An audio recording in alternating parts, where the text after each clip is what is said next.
Welcome, church, and welcome to my garden. I'm reading from Proverbs chapter 23, 29 to 35 from the Message version. Who are the people who are always crying the blues? Who do you know who reeks of self-pity? Who keeps getting beat up for no reason at all? Whose eyes are bleary and bloodshot? It's those who spend the night with a bottle, for whom drinking is serious business. Don't judge wine by its label or its bouquet or its full-bodied flavour, but rather judge it by the hangover it leaves you with, the splitting headache, the queasy stomach. Do you really prefer seeing double, with your speech all slurred, reeling and seasick, drunk as a sailor? They hit me, you'll say, but it didn't hurt. They beat on me, but I didn't feel a thing. When I'm sober enough to manage it, bring me another drink.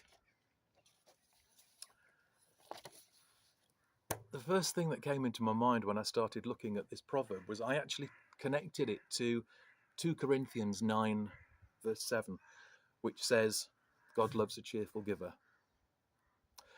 We serve a generous God, a God who is cheerful in his generosity, a God who loves to give good gifts to his children.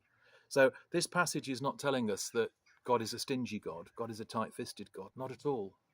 And of course, it doesn't just relate to wine. This passage is about the dangers of excess. It's perfectly okay to enjoy a drink. Jesus turned water into wine. Drinking is not a problem, but drinking to excess, where it damages us and controls us, that's a problem. It's okay to enjoy a lovely garden like you can see behind me. But if I'm missing church because I'm busy pruning the roses and mowing the lawn, that's a problem. It's okay to enjoy good food, but not to the point where it makes us unwell, where as a society we're riddled with an epidemic of obesity and illness because of the food that we eat. It's okay to have nice clothes, but not to the point where we're obsessed by having the latest trainers and the latest look and the latest brand. I think the words that spring to my mind are moderation and self-control. God does not want us to be trapped by any of the great things that he's given us. He wants to enjoy them and he wants us to share them.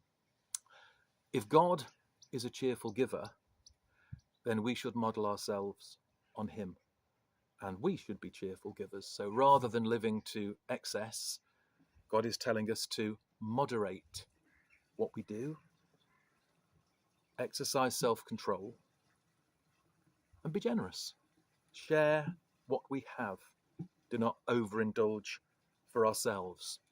So, moderation, self-control, and generosity. And this isn't my garden, by the way. Cheers.